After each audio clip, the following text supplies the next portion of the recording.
Hello everyone, this is PCB Async. For high-end PCBs, choose PCB Async. Today, we will introduce the commonly used commands for operating the PCB footprint library in KiCad. The PCB footprint library is the mapping of physical components onto the PCB. You cannot arbitrarily assign footprint dimensions. They should be drawn according to the precise measurements specified in the component datasheet. The integration of the component library and the PCB library serves as a bridge connecting the relationships in circuit design to the actual physical circuit board. It is necessary to create a PCB footprint library. So, let's first open the project. Double-click on the footprint library editor to open the footprint library editing window. If this is your first time, you need to pin your custom library to the top. Pinning it makes it easier to create and select components here in the future. Then select our library. Right now it's empty, so double clicking it won't display anything. We need to create a component first, otherwise the place button will be grayed out and unusable. So let's start by creating a component. At this point you'll see the component name here, which we can edit later. At this point you'll see that the place button is now active, and there are many placement options available inside. We'll introduce some of the placement options that we commonly use. First, we'll place a line. When you do this, your cursor will turn into a large crosshair. Before we usually start drawing, we set the line properties first. Press E on the keyboard to bring up the line properties dialog.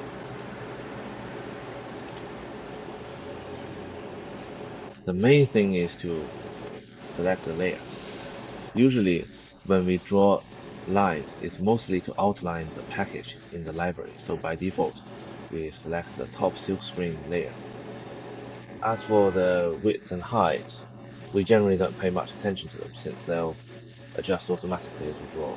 The line thickness can be modified, but we usually leave it at the default setting. Now we can start drawing.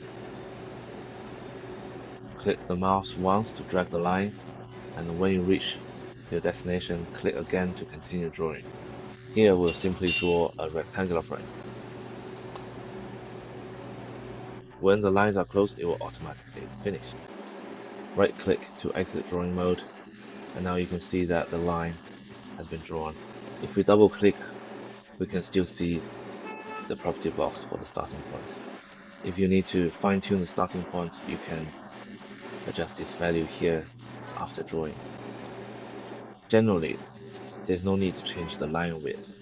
For the line styles, select solid if you're drawing a straight line, or curve if you're drawing a curved line. As for the layer, it's the same as before. If you're drawing the outline dimensions for a footprint library, the default is to select the top silkscreen layer, so the outline will be drawn there.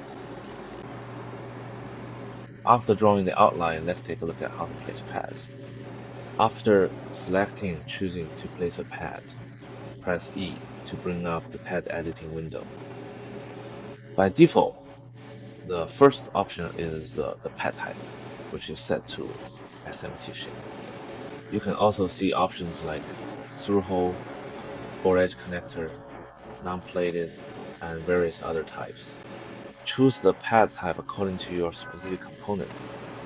First, let's look at the through-hole type. Through-holes are used for soldering through-hole components, and they will display multi-layer drilling.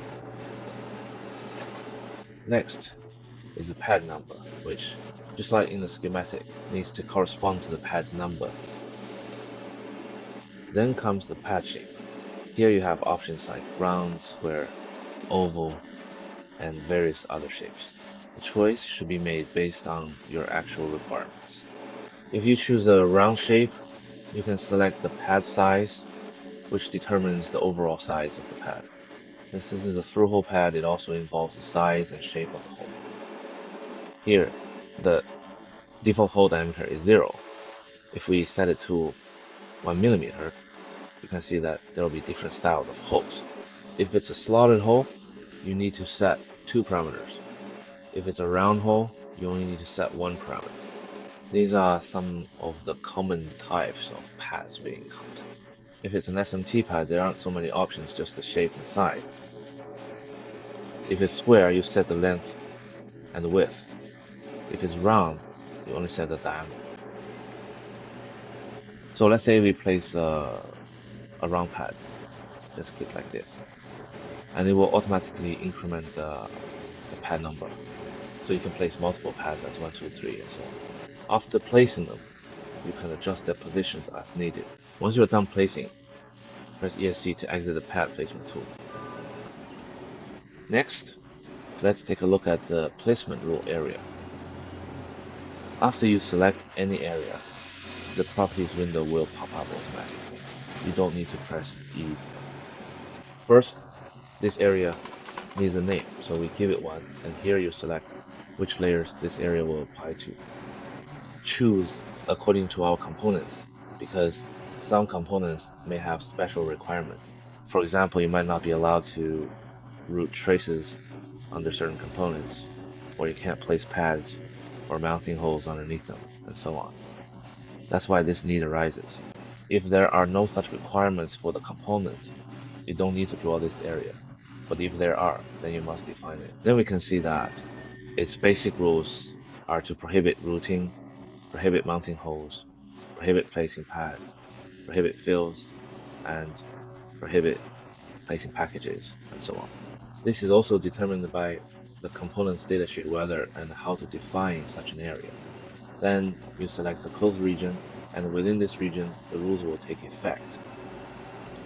Next, let's take a look. There are options to add different geometric shapes: rectangles, circles, polygons, various lines, as well as text.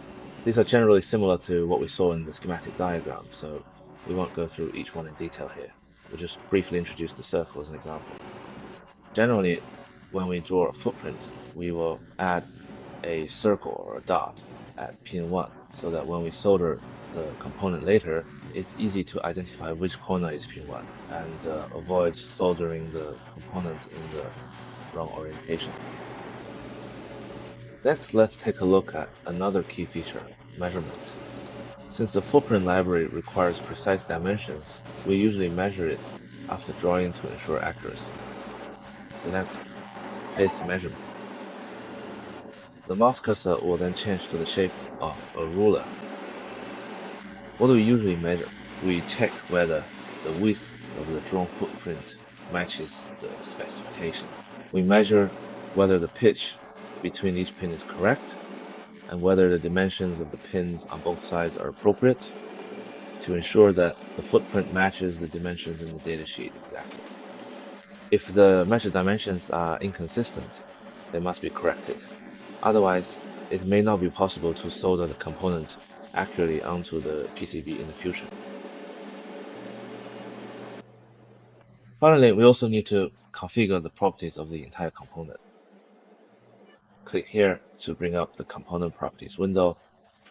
First is the reference designator. We follow the same naming convention as in the schematic, so here we name it U because it's an IC. Next is its value. This value is set according to the component, and you can set it as its name. Then here is the footprint name, which we will change to test. Click OK. At this point, you can see that the name on the left has already changed to test. That's all for today's lesson. If you enjoyed this video, please subscribe to my channel for more video resources. Thank you, everyone.